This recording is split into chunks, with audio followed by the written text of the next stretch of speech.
गोटे हास्यास्पद कथा शासक दल विरुद्ध जो विजु जनता दलर जो प्रकार आक्षेप रोचे सब जिते बड़े गोटे लंबा समय धरिकी से शासक रहिले जिते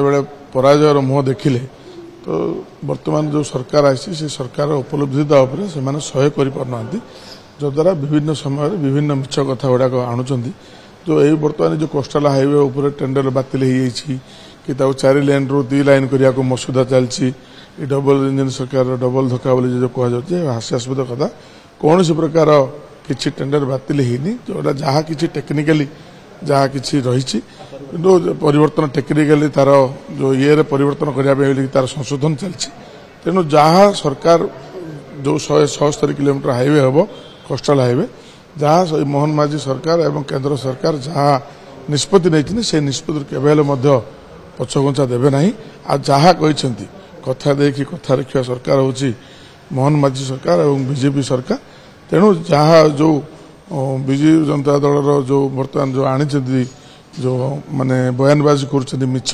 कथा कहीकि लोक भुआ बुलाइबे ये कथार कौन सत्यता ना अरे देखो माने कहूँ परा जमी आपंकर ओबीसी संरक्षण कथा